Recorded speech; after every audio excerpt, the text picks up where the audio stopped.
सादर जय जिनेंद्र। मैं टीना जैन इंदौर से बेटी तेरापंथ प्रकल्प की बेटी। 19-20 अगस्त को मुंबई में गुरुदेव आचार्य श्री महाशमन जी के सानिध्य में आयोजित हम बेटियों के प्रथम सम्मेलन के पुरजोर विरोध में कल मुझे एक मैसेज आया, जिसे पढ़कर मेरा मन बहुत आहत हुआ। और मेरा क्या, हर बेटी का मन आहत होगा। सर्वप्रथम तो मैं ये कहना चाहूँगी कि मनुष्य जन्म बहुत दुर्लभ है और उसमें भी जैन कुल में जन्म लेना बहुत ही हमारे अच्छे कर्मों का फल है।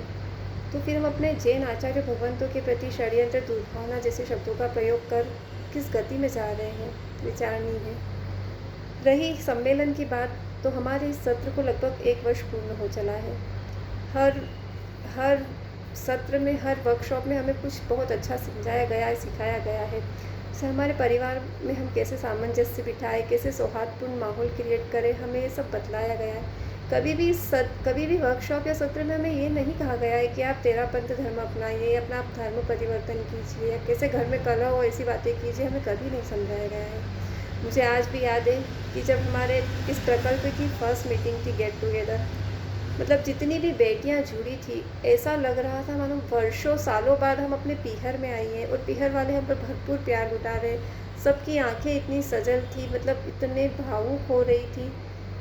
हम जैसे पीहर जाके आनंदित प्रफुल्लित होते हैं, हम इस सत्र से जुड़े तब हमें भी ऐसा ही अनुभव हो रहा था। हमारी इस सत्र में वर्कशॉप्स जो चलती है, आप उनकी रिकॉर्डिंग्स उठा के देखिए, फेसबुक पर सब कुछ अपलोडेड है। आपको पता पड़ जाएगा कि कितनी साफ़ सुथरी नीट क्लीन सत्र चल रहा है, जिसमें हम बेटियों की प्रतिभा को उजागर करने, उनके हुनर को उजागर करने का प्रयास किया गया है। आप इन प्रोग्राम्स को देखेंगे तो आप देखेंगे कि सारा के सारा प्रोग्राम बेटियों को हैंड ओवर किया गया है। बेटियां ही इनका संचालन करती है, बेटियां ही आभार प्रदर्शन करती हैं, बेटियां ही मंगलाचरण करती है। पूरा प्रोग्राम बेटियों के अनुरूप ही संचालित होता है।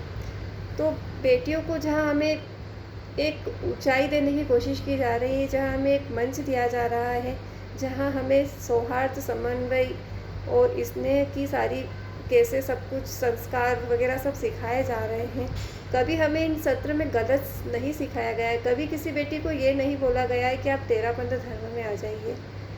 आप जाकर बेटियों से भी, सत्र की बेटियों से भी बात करेंगे, उनसे पर्सनली भी पूछेंगे, तो भी आपको यही मिलेगा कि हमें कभी कुछ ऐसा नहीं कहा गया है कि आप तेरापंथ धर्म को अपनाइए। पीहर से मोह होना तो हर बेटी का वाजिब ही है। तो क्या पीहर हम जाते हैं? हम पीहर कितने दिन के लिए जाते हैं? साल भर में हम 1 या 2 बार पीहर जाते हैं, तो वहाँ हम रिचार्ज होकर ही आते हैं ना ससुराल के लिए।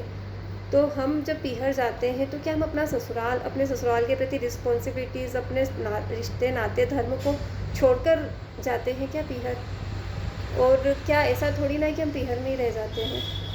तो जैसे बेटियों का ब्याह होता है ना, तो वो ससुराल और मायका दोनों का मान सहेज कर चलती है। तो वैसे ही वो ससुराल और पीहर दोनों के धर्मों का मान नहीं सहेजेगी क्या? अब इतना तो विश्वास आपको अपनी बेटियों और बहुओं पर करना ही होगा। मैं वैसे अपना एक पर्सनल पॉइंट ऑफ व्यू कहूँ तो किसी को भी ना तो कोई प्रलोभन दे के ज़बरदस्ती किसी का धर्म परिवर्तन करवाया जा सकता है, या ना किसी से धर्म करवाया जा सकता है, और ना ही किसी की आस्था को बदला जा सकता है। जैसे बिजनेस नेटवर्किंग का प्रलोभन दे के दामादों को बरगलाया गया है, ऐसी वर्ड्स यूज़ किए जा रहे हैं। तो आप जो सम्मेलन में दामाद जा रहे हैं, आप उनसे डायरेक्ट कांटेक्ट कीजिए, उनसे पूछिए कि क्या उन्हें ऐसा कोई मैसेज या कॉल आया है कि आप बिजनेस नेटवर्किंग के प्रोग्राम के तहत आप आइए, और ये ऐसा कुछ प्रेशराइज़ किया गया है क्या? आप बेटियों से भी बात कर सकते हैं। अंत में तो मैं यही कहूँगी कि इस सम्मेलन में मैं नहीं जा पा रही हूँ, जिसका मुझे बहुत दुख है।